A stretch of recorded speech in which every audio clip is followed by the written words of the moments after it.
Hola a todos, bienvenidos al podcast sobre el libro El cuarto camino de P.D. Ouspensky. Vamos a continuar con el libro. Usted mencionó los obstáculos que hay que superar antes de alcanzar el propio objetivo.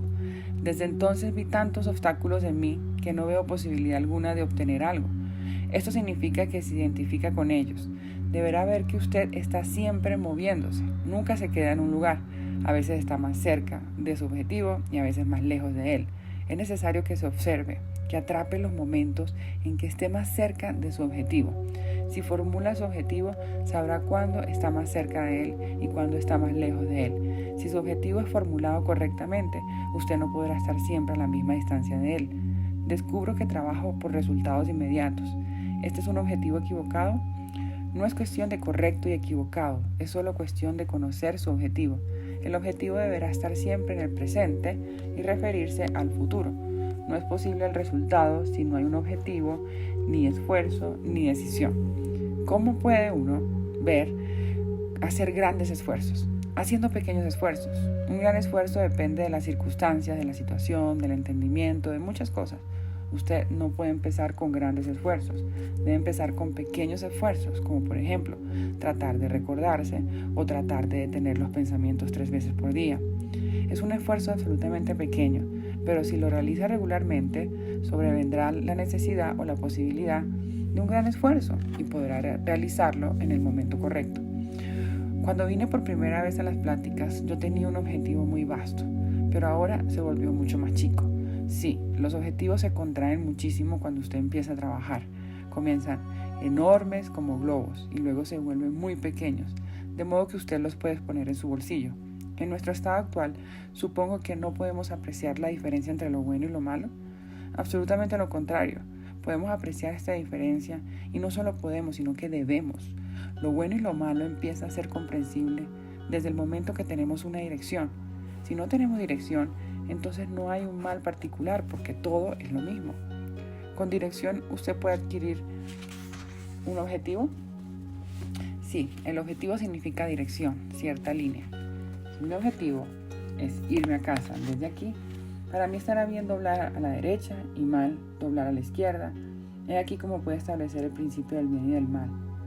No puede hacer definición del bien y del mal correcto y equivocado sin establecer primero un objetivo o dirección. Cuando usted tiene un objetivo, entonces lo que se opone a su objetivo o le aparta de él está equivocado y lo que ayuda a su objetivo es correcto. Este deberá ser su objetivo personal. Si corresponde a las posibilidades de desarrollo, entonces el sistema explica estas posibilidades. Y si usted entiende que lo que nos impide alcanzar nuestro objetivo es la mecanicidad y lo que nos ayuda es la conciencia, se colegirá que la conciencia representa el bien y la mecanicidad el mal, de modo que en vez de bien y mal, el sistema usa las palabras consciente y mecánico. Esto es absolutamente suficiente para todos los fines prácticos. Si hay algunas preguntas, podemos ir más adelante, solo que deberán recordar siempre esta definición práctica, porque es la única base segura que tenemos. Lo que es correcto para nosotros es lo que ayuda a nuestro desarrollo, a nuestro despertar y a nuestra lucha con la mecanicidad. Y lo que está equivocado para nosotros es lo que anima nuestras tendencias mecánicas, lo que nos impide cambiar, lo que obstaculiza nuestro desarrollo. Si empezamos desde cero, entonces hallaremos después muchos más criterios para discriminar. ¿Todo lo mecánico es malo? Eso no significa necesariamente que todo lo mecánico es malo, pero el mal no puede ser consciente, puede ser solo mecánico. Debe preguntarse, ¿el mal puede ser consciente en mí? Todo lo demás es filosofía. Si desde el punto de vista subjetivo hay algo que considera bueno y si trata conscientemente de hacer lo que considera malo, descubrirá que no puede hacerlo o perderá todo placer en ello. Exactamente del mismo modo, no puede ser conscientemente negativo sin identificación. Las emociones negativas son los mejores conductores del mal porque son una de las cosas más mecánicas que tenemos. En la vida hay que hacer muchas cosas contra el propio objetivo. ¿Por qué contra el objetivo? Puede decir que muchas cosas no corresponden a su objetivo, pero no veo que uno tenga que hacer muchas cosas contra el propio objetivo. Al hacer cosas que uno no debe hacer en la vida corriente, lo más que puede hacer es perder tiempo. Pero hay muchas cosas que uno no tiene que hacer, que son mucho peores que desperdiciar meramente el tiempo. Si algo es inevitable, uno puede siempre hacer el trabajo de cualquier actividad. Otras cosas son mucho peores, como la imaginación, las emociones negativas, no son inevitables. Las cosas que estamos obligados a hacer no contradicen el trabajo, pero sin estar de ningún modo obligados, hacemos cosas que contradicen el trabajo. Las acciones que van definidamente contra el propio objetivo pueden ser solo mecánicas y muchas de ellas interrumpen el propio avance hacia el propio objetivo. El objetivo de la conciencia ha de estar en completo control de la máquina, de modo que para un hombre consciente no pueda existir todo lo que es mecánico. Deja al hombre consciente. Usted puede entender al mal solo en relación con usted. El resto es demasiado genérico. En usted haya rasgos y tendencias que van contra la conciencia, que ayudan a la resistencia. Ese mal está en usted. Verá que el mal puede manifestarse solo mecánicamente. Es necesario largo tiempo para entender eso plenamente. A menudo, usted puede equivocarse, considerar mal lo que no está mal o confundir algo mecánico como si fuese consciente. Podemos hacer fácilmente algo mal si tan solo actuamos según nuestra educación mecánicamente. ¿Sería mejor actuar contra eso? Actuar contra eso sería igualmente mecánico. Usted solo opondrá una mecanicidad a otra mecanicidad. Si usted hace algo contra lo que está acostumbrado a hacer, eso no será necesariamente correcto. Además, eso no significa que todo lo que le enseñaron a lo que se acostumbró sea malo. Eso sería demasiado simple. Tome algunos ejemplos de sus acciones y verá que cuando las cosas ocurren, cuando las deja ocurrir, pueden ser correctas o equivocadas. Pero si usted fuera consciente, podría escoger. Esa sería una situación absolutamente diferente. ¿Debemos encontrar normas corrientes de conducta o encontrar normas nuevas en el trabajo? Muy a menudo nos excusamos o hallamos excusas por no recordar normas corrientes, porque pensamos que debemos tener normas nuevas. Cuando estamos en el proceso de adquirir normas nuevas, en cierto momento no tenemos ninguna, de modo que usted deberá entender que tiene que seguir las normas corrientes hasta que tenga normas nuevas. Si toma la esencia de las leyes morales corrientes, no hallará nada particularmente diferente de lo que usted puede ver en el sistema. Por ejemplo, tome las normas corrientes de la relación con la gente. Son muy simples. No haga a los demás lo que no quiere que le hagan a usted. Esto es absolutamente lógico y claro, y está plenamente aceptado en el sistema. No deberíamos averiguar por nosotros mismos qué está bien y qué está mal y no debe decirse. ¿Cómo podrá averiguarlo por usted mismo? La gente buscó una respuesta a este problema desde la creación del mundo y todavía no la encontró. Si usted pudiera descubrir por usted mismo qué está bien y qué está mal, podría averiguar todo lo demás. No, usted tiene que aprender esto, como muchas otras cosas que han de aprenderse. Solo cuando aprecia el valor del recuerdo de sí, usted empieza a tener valores correctos y puede juzgar y pensar. Hay muchas cosas que uno hace deliberadamente, sabiendo que están mal, pero uno no es lo bastante fuerte como para detener eso. Ciertamente, porque si usted es mecánico en todo, no puede tomarse conscientemente en una cosa solamente. Además, deliberadamente no significa conscientemente. Las cosas tan solo ocurren. Si todo ocurre, una cosa no puede no ocurrir. También tiene que ocurrir. ¿Hay una forma moral peculiar de este sistema? Sí, ciertamente, pero como acabo de decir en relación con este sistema, esto es facilísimo de entender. Es la relación de lo mecánico con lo consciente. Esto significa que ciertas cosas son mecánicas y han de seguir siendo mecánicas, pero ciertas otras cosas que ahora son mecánicas deben convertirse en conscientes. Vea, una de las cosas más difíciles es reconocer lo correcto y lo equivocado, o el bien y el mal. Nuestra mente no está acostumbrada a pensar en eso en relación con la conciencia. Pensamos que debemos saber una definición externa, permanente, que pueda aceptarse, recordarse y seguirse. Y no comprendemos que no puede haber una definición externa, pero hay cualidades internas de las acciones que determinan las cosas. Esta idea de la relación del bien y el mal, con lo consciente y lo inconsciente, es una cosa utilísima para pensar, particularmente cuando empezamos a encontrar analogías correctas, no solo porque esto le da cierto entendimiento definido, sino también porque manteniendo su mente sobre esta idea e ideas similares que usted oye en el sistema, le mantienen en el supremo nivel posible para nosotros, esto es, en las partes intelectuales de los centros. Usted no puede pensar provechosamente sobre tales cosas con las partes mecánicas inferiores de los centros, pues nada se obtendría de eso. A fin de obtener algún entendimiento, usted tiene que usar las partes intelectuales de los centros y no solo una, sino dos o tres al mismo tiempo. ¿Qué es la moralidad? Entendimiento de las leyes de la conducta. Esto no es suficiente. Si decimos como un salvaje, si usted me roba, es malo, pero si yo le robo es bueno. Eso no es moralidad, es meramente conducta de salvaje, porque la moralidad empieza cuando uno tiene un sentimiento de lo bueno y lo malo en relación con las propias acciones y es capaz de renunciar a lo que uno considera malo y hacer lo que uno considera bueno. ¿Qué está bien y qué está mal? En general, en esta primera etapa el hombre toma los principios morales de las ideas religiosas, filosóficas o científicas, o simplemente adopta tabúes convencionales. Cree que algunas cosas son buenas y algunas otras malas, pero esta es la moralidad subjetiva y el entendimiento del bien y del mal es puramente relativo. En todos los países, en todas las épocas, fueron aceptados ciertos códigos morales que trataban de explicar lo que es bueno y lo que es malo, pero si tratamos de comparar las teorías existentes, veremos que todas se contradicen y están llenas de contradicciones en sí mismas. Una cosa como la moralidad general no existe. Tampoco existe una cosa como la moralidad cristiana. Por ejemplo, el cristianismo dice que no se deberá matar, pero nadie toma esto seriamente. Construyéronse muchas moralidades sobre la base de matar. Por ejemplo, como dije en la primera plática, en algunos países se considera muy inmoral rehusar la venganza de sangre. ¿Y por qué en un caso un hombre puede matar y en otro no? Todo lo que se conoce sobre la moralidad corriente está lleno de incoherencias. De modo que si usted piensa sobre este problema, entenderá que a pesar de cientos de sistemas y enseñanzas morales, el hombre no puede decir que está bien y que está mal, pues los valores morales cambian, no hay en ellos nada permanente. Al mismo tiempo, según su actitud hacia la idea del bien y del mal, las personas se dividen en dos categorías. Hay personas que carecen del sentido del bien y del mal. Todo lo que tienen en vez de sentido moral es la idea de agradable y desagradable, beneficioso y no beneficioso. Y hay otras personas que tienen un sentido del bien y del mal sin saber realmente qué está bien y qué está mal. Las personas que pertenecen a la primera categoría no pueden interesarse en el sistema, no es para ellas.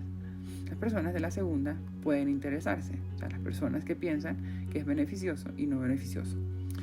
Lo que debe entenderse desde el comienzo es que el hombre debe empezar con cierto sentido del bien y del mal, de lo contrario nadie podrá hacerse. Entonces debe ser suficientemente escéptico acerca de la moralidad corriente y debe entender que no hay nada general o estable en los principios morales corrientes, pues cambian de acuerdo con convenciones, lugar y periodo, y debe entender la necesidad del bien y del mal objetivos. Si entiende estas tres cosas, hallará una base para distinguir lo que está bien y lo que está mal en relación con cada cosa separada, porque si empieza correctamente, hallará que hay normas definidas en cuya ayuda el bien y el mal cesan de ser relativos para convertirse en absolutos. Todo consiste en empezar desde una actitud correcta, desde un punto de vista correcto. Si empiezan desde un punto de vista correcto, no hallará nada. ¿Cómo podemos confiar en nuestro sentido del bien y del mal? No podemos confiar ni desconfiar, está allí, de modo que esa no es la cuestión. Usted solo puede vacilar y estar en duda en relación con el objeto. Ciertamente sin conocimiento, sin desarrollo, sin conciencia, usted no puede decir definitivamente si algo está bien o mal, pero usted puede estar en el camino hacia ello. La moralidad es siempre diferente, pero el sentido moral es permanente. Si las personas no tuvieran sentido moral, no serían de utilidad hablarles, pero el sentido del bien y del mal es una cosa, y la definición, el contenido, es absolutamente otra. Dos personas pueden tener un fortísimo sentido del bien y del mal, pero lo que es bueno para una será mala para la otra. El sentido no presupone la definición, de modo que un hombre puede tener el sentido del bien y del mal y tener ideas equivocadas acerca de ello. La norma a aplicar sería si una cosa particular ayuda o estorba la conciencia. La norma debe estar conectada con un sistema. Sin sistema no quiero decir ese sistema, sino que uno debe tener un sistema. Usted no puede juzgar. Este sistema empieza con la posibilidad de la conciencia objetiva, y la conciencia objetiva se descripta como un estado en el que podemos conocer la verdad. Si cuando llegamos a él podemos conocer la verdad, también conoceremos qué está bien y qué está mal. En consecuencia, el mismo camino que conduce a la conciencia objetiva conduce también al entendimiento del bien y del mal. Como no obtuvimos la conciencia objetiva, a todo lo que nos ayuda a desarrollarla la consideramos como correcto y bueno, y a todo lo que nos estorba en esto como equivocado y malo. En nuestro entendimiento corriente, La verdad objetiva se refiere más al lado intelectual de la vida, pero un hombre puede querer conocerla en el lado religioso, en el lado moral, en el lado estético. El sistema explica la posición diferente en este respecto. Están los hombres número 1, 2, 3, 4, 5, 6, 7 en una posición diferente. Hay religión 1, 2, 3, 4 y hay moralidad 1, 2, 3, 4, 5. Esto no significa que una u otra de ellas estén equivocadas, sino que una no puede ser explicada por otra. Y por ejemplo, Cristo no predicó la Inquisición y si su enseñanza es deformada por los hombres 1 y 2, 3 para usarla con fines criminales, esto no puede ser atribuido a Cristo. Puesto que somos hombres 1, 2 y 3, hay muchas cosas acerca de las cuales no podemos encontrar indicaciones visibles sobre si ayudan o estorban al desarrollo de la conciencia, de modo que debemos buscar otros principios, y estos principios solo podemos hallarlos si pensamos en casos concretos de conducta. En el sistema, uno puede encontrar muchas indicaciones suficientes que demuestran cómo mirar una cosa y otra. Piensa que en el curso del tiempo pueden surgir de este sistema una creencia y una moralidad nuevas. De este sistema no. Eso es una cosa absolutamente diferente. Estas ideas no son para las masas, no son para la multitud. Debe recordar que esta enseñanza es escolar. La enseñanza escolar solo puede existir para las escuelas. En circunstancias favorables, las escuelas tal vez puedan crecer, pero esa es una cosa absolutamente diferente. No es lo mismo que la aparición y crecimiento de una religión. El objetivo del sistema es llevar al hombre hacia la conciencia. La conciencia es cierta facultad que existe en todo hombre normal. Es realmente una diferente expresión de la conciencia, solo que la conciencia trabaja más sobre el lado intelectual y la conciencia más sobre el lado moral. Una cosa es la conciencia con S, ¿sí?, que trabaja más del lado intelectual, y la otra es la conciencia sin S, más del lado moral. Ayuda a comprender lo que es bueno y lo que es malo en la propia conducta. La conciencia sin S es un estado en el que uno no puede esconderse nada y debe desarrollarse en el hombre. Este desarrollo es paralelo y simultáneo con el desarrollo de la conciencia con S. No podemos decir que no la tenemos, de modo que no significa un desarrollo especial de algo que no existe en nosotros, solo que nuestra vida está detrás de las escenas, sepultado muy profundamente en nosotros y dormido. En la vida corriente puede despertar por un momento, y cuando lo hace, particularmente al principio, siempre aporta sufrimiento, pues es muy desagradable enfrentar la verdad sobre uno mismo. La conciencia sin S en relación con las emociones es lo mismo que la conciencia con S en relación con las ideas.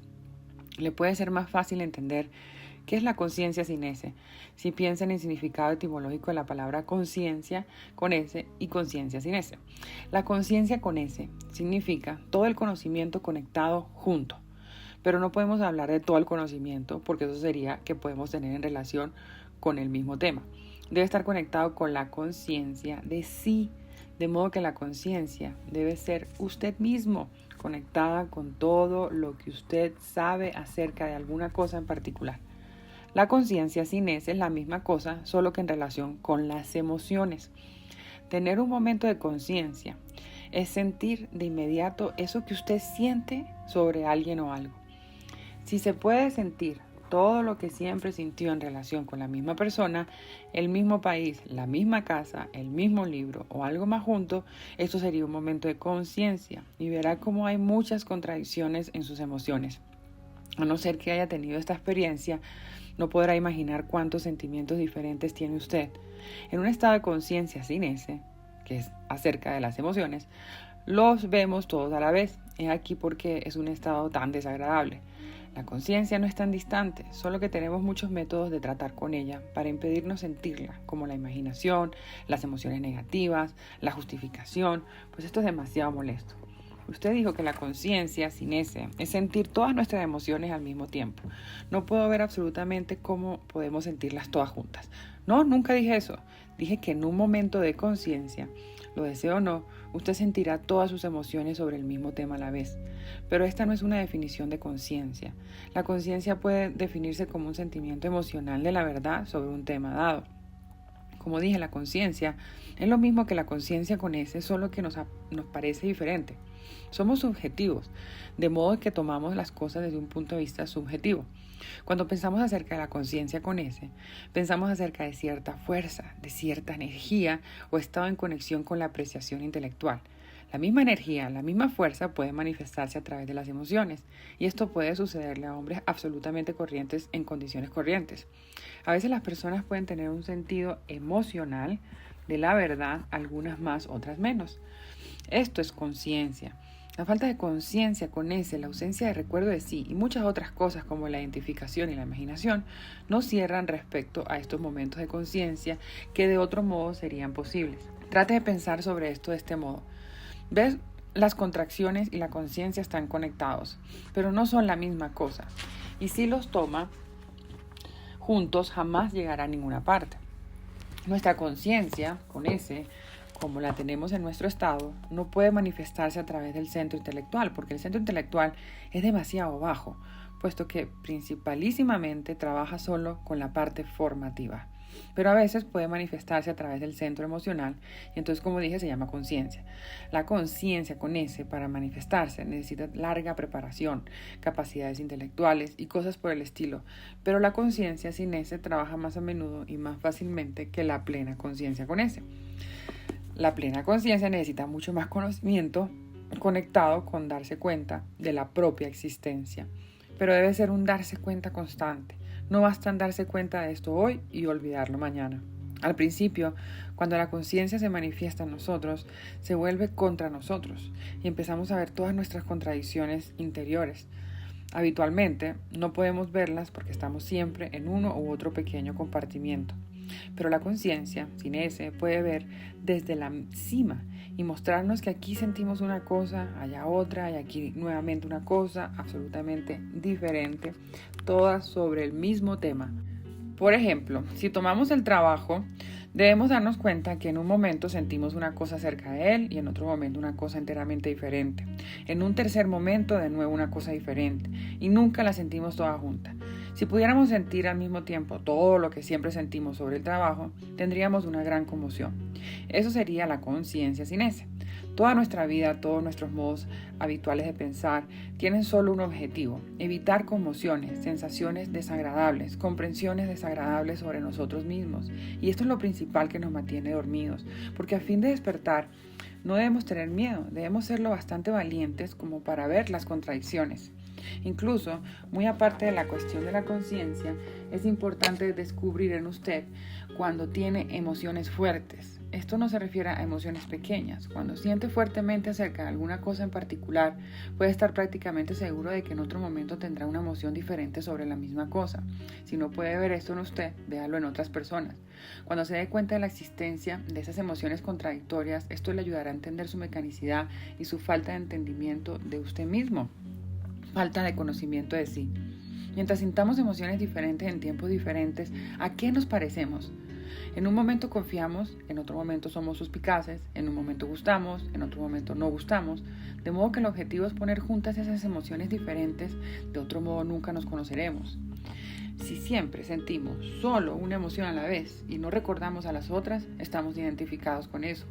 Cuando tenemos otra emoción, olvidamos la primera. Cuando tenemos una tercera, olvidamos la primera y la segunda.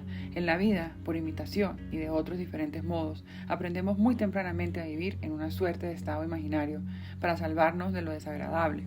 De modo que las personas desarrollan en sí mismas esta capacidad de ver solo una emoción por vez. Recuerde el trabajo, recuérdese con un humor, luego recuérdese con otro humor. Trate de conectarlos juntos y verá. Si tenemos diferentes compartimientos, ¿esto se expresa? Como dije una vez, por ejemplo, amamos a alguien un momento y lo deseamos muerto en el siguiente, solo que no lo vemos. Empero a veces los momentos sobrevienen cuando podemos sentir todas nuestras emociones sobre el mismo tema, solo que usted deberá esperar hasta obtener un gusto de tal momento, porque sin un gusto de él jamás obtendrá nada más en entendimiento de lo que significa un momento de conciencia. La conciencia, sin S, puede ser muy fuerte y definida, pero en la mayoría de los casos está dormida, porque como la mayoría de la gente está dormida, en ella todo está dormido. De modo que la conciencia, sin S, debe ser despertada. Debemos aprender a entender la verdad emocionalmente en ciertos casos, y podemos hacer esto solo no teniendo miedo de enfrentar en nosotros las contradicciones. Tenemos en nosotros aparatos especiales que nos impiden ver estas contradicciones. Estos aparatos se llaman amortiguadores. Los amortiguadores son dispositivos especiales o un crecimiento especial, si lo desea, que nos impide ver la verdad sobre nosotros y sobre las cosas. Los amortiguadores nos dividen en una suerte de compartimientos a prueba de pensamientos. Podemos tener muchos deseos, intenciones y objetivos contradictorios y no vemos que son contradictorios porque los amortiguadores están entre ellos y nos impiden mirar de un comportamiento al otro. Como usted, cuando está en un comportamiento, piensa que este es todo, luego pasa al otro y piensa que este es todo, y estos aparatos se llaman amortiguadores porque como en un vagón ferroviario disminuyen los choques, pero en relación con la máquina humana son más todavía, hacen imposible ver, de modo que también son anteojeras. Las personas con amortiguadores realmente fuertes nunca ven, pero si vieran cuán contradictorias son, serían capaces de moverse porque no confiarían en sí mismas. He aquí por qué los amortiguadores son necesarios en la vida mecánica. Tales casos extremos significan desarrollo equivocado, pero incluso en las personas corrientes, en una u otra línea hay siempre amortiguadores profundamente escondidos. Cuando uno reconoce en sí a un amortiguador, puede hacer algo para liberarse de él. Primero debemos verlo. Antes de verlo, nada puede hacerse. Y si puede hacer algo luego de haberlo visto, eso depende del tamaño del amortiguador y de muchas otras cosas. A veces es necesario tomar un martillo y romperlo, y a veces desaparece si le arroja luz, pues los amortiguadores nos gustan de la luz. Cuando los amortiguadores empiezan a desaparecer, se vuelven menos fuertes. La conciencia empieza a manifestarse. En la vida corriente, aquella sujetada por los amortiguadores. ¿Podría explicar un poco más qué quiere decir con amortiguadores? Los amortiguadores son muy difíciles de describir o definir. Como dije, son una suerte de particiones en nosotros que nos impiden observarnos. Usted puede tener actitudes emocionales diferentes. Ellas se refieren siempre a las actitudes emocionales, hacia la misma cosa por la mañana, al mediodía y por la noche sin advertirlo. O en cierto conjunto de circunstancias, usted tiene una clase de opiniones y en otras circunstancias otra clase de opiniones, y los amortiguadores son paredes que están entre ellas. Por lo general, cada uno se basa en alguna clase de presunción equivocada acerca de uno mismo, acerca de las propias capacidades, de los propios poderes, inclinaciones, conocimientos, ser, conciencia, etc. Difieren de las ideas equivocadas corrientes porque son permanentes. En circunstancias dadas uno siempre siente y ve la misma cosa, y usted deberá entender que en el hombre 1, 2 y 3 nada debe ser permanente. La única posibilidad que tiene de cambiar es que en él no hay nada permanente. Las opiniones, los prejuicios, las ideas preconcebidas no son amortiguadores todavía, pero cuando se tornan muy firmes, y siempre los mismos, y siempre tienen la misma artimaña de ocultar las cosas de nuestra vista, se convierten en amortiguadores. Si las personas tienen alguna clase de actitud equivocada constante, basada en información equivocada, trabajo equivocado de los centros, emoción negativa, si siempre usan la misma clase de excusa, preparan los amortiguadores. Y cuando un amortiguador se establece y torna permanente, detiene todo progreso posible. Si los amortiguadores continúan desarrollándose, se convierten en ideas fijas, y eso ya es locura o el comienzo de la locura. Los amortiguadores pueden ser muy diferentes. Por ejemplo, conocí un hombre que tenía uno interesantísimo. Cada vez que hacía algo equivocado decía que lo hacía adrede, como un experimento. Este es muy buen ejemplo de un amortiguador. Otro hombre tenía otro de que nunca llegaba tarde, de modo que con este, firmemente establecido, siempre llegaba tarde, pero nunca lo advertía. Y si se le llamaba la atención, siempre se asombraba y decía, ¿cómo puedo haber llegado tarde? Nunca llegó tarde. Cuando un amortiguador descendió y se ve algo que parece intolerable, ¿cuál es el próximo paso? Todo el trabajo es preparación para eso. Si uno no trabaja, pero solo piensa que trabaja y un amortiguador desaparece repentinamente por algún accidente, uno se encuentra en una situación muy desagradable y también ve que solo pretendió trabajar. Los amortiguadores nos ayudan a pretender en vez de trabajar realmente. He aquí por qué las personas en el estado corriente no pueden tener conciencia, porque si la conciencia sobreviniera de repente se volverían locas. Los amortiguadores son útiles a este respecto, ayudan a mantenernos despiertos, pues si los otros lados no están desarrollados, si todo no se pone en cierto equilibrio, uno no podría soportarse como es, de modo que ni siquiera es aconsejable destruir los amortiguadores antes que uno esté preparado. Uno primero debe estar preparado, solo nos podemos soportar porque no nos conocemos. Si nos conociéramos como somos, eso sería insoportable. Empero, uno se ve intelectualmente sin sentir fuertemente. El estudio intelectual de sí es solo preparación, pero cuando trata de recordarse y de no identificarse, usted empieza a sentirse emocional. ¿Todos tenemos amortiguadores? Sí, no podríamos vivir sin ellos. Tendríamos que ser sinceros todo el tiempo y verlo todo el tiempo. ¿Cuál es la causa de esta desarmonía interior que uno tiene habitualmente? Esta desarmonía es el estado normal de un hombre 1, 2 y 3. Un hombre dormido no puede ser armonioso. Si fuera armonioso, no habría incentivo para el desarrollo y no habría posibilidad. Pero si uno trata de estar más despierto, uno se torna más consciente de la propia desarmonía. Entonces, habiendo visto esto, ¿uno podría tornarse más armonioso? Esta es una pregunta teórica. Uno cesa de ser desarmonioso cuando cesa de ser lo que es ahora. Cuando uno es ahora, es desarmonioso. Luego consciente de la propia desarmonía, después nuevamente desarmonioso y otra vez consciente de ello y así sucesivamente. De modo que uno jamás puede ser feliz. La felicidad significa equilibrio y el equilibrio es imposible en nuestro estado, tomando el equilibrio en el sentido de armoniosidad. Siempre estamos equilibrados de cierto modo, pero de un modo equivocado. Si fuéramos armoniosos en nuestro estado actual, no tendríamos razón para cambiar, de modo que la naturaleza dispuso muy bien que no podamos ser armoniosos tales como somos, a fin de que no seamos felices en este estado. La felicidad es armonía entre las circunstancias externas y las manifestaciones internas, y para nosotros eso es imposible, si por felicidad entendemos la armonía. El trabajo parece hacerlo más infeliz a uno. El estudio del sistema, la adquisición de más control, no puede hacer a uno más infeliz. En esto no hay abnegación. Lo que uno tiene que perder es la imaginación. Algo que es real no es obstáculo para despertar. Las cosas imaginarias son las que nos mantienen dormidos y a las que tenemos que renunciar. Los amortiguadores se deben a la educación y al medio, a muchas cosas, pero los mejores amortiguadores son creados por la educación de sí. ¿El sistema nos enseña a librarnos de los amortiguadores? Sí, el sistema nos enseña primero a hallarlos. Luego, habiéndolos hallado, usted puede encontrar métodos para librarse de ellos. No podrá empezar a trabajar sobre ellos antes de conocerlos. ¿Cómo puede uno encontrar los amortiguadores? Uno no podrá hallarlos a no ser que se observe del modo correcto. Usted debe buscar las contradicciones. ¿Deberán encontrarse los propios amortiguadores o deberán mostrárnoslos? En cualquier caso, usted no podrá mostrárselos hasta que haya hecho todo lo que pueda por sí mismo. De otro modo, las personas jamás creen eso, dicen cualquier cosa menos eso. Decirse a uno mismo, lo haré mañana, es un amortiguador. No es un amortiguador, sino un método muy bueno de dejar que los amortiguadores marchen bien. Usted dijo que uno debe buscar las incoherencias. Veo muchas de estas, pero se las nota a los diferentes yoes. Sí, eso está muy bien, pero cuando estamos en una de estas incoherencias, por lo general estamos identificados con uno de estos criterios y no podemos ver al otro. Cuando usted no está en uno ni el otro, cuando está a un costado, puede decir, a veces miro esto de este modo y a veces de ese modo. Pero cuando usted está identificado, no puede hacer eso. Deberá tratar de romper esta identificación.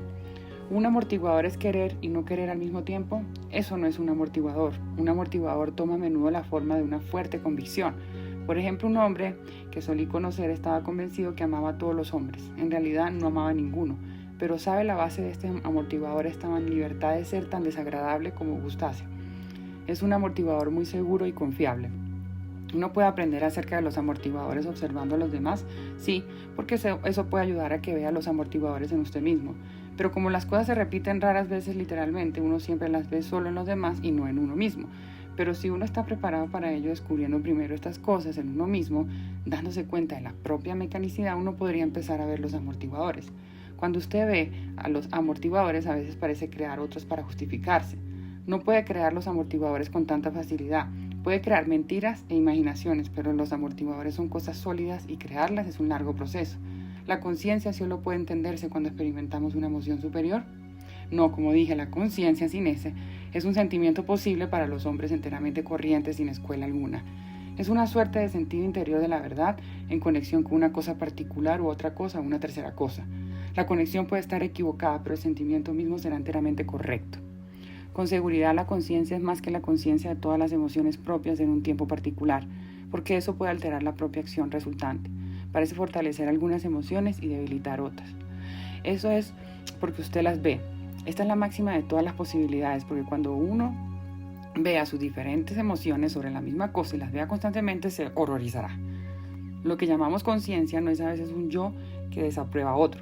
Esta es una observación muy buena de la conciencia en el sentido corriente del vocablo, pero lo que llamo conciencia es cierto estado en el que podemos estar más tarde. Lo que se llama conciencia en la vida corriente es simplemente ciertas asociaciones. Estamos acostumbrados a pensar y hacer cosas de cierto modo, y si por alguna razón actuamos de modo diferente, tenemos una sensación desagradable que llamamos conciencia. En realidad la conciencia es un sentimiento mucho más profundo y fuerte, y cuando aparece la conciencia real, verá que no se parece a nada de lo que usted llama ahora conciencia. Entonces el sentimiento al que llamamos conciencia es equivocado.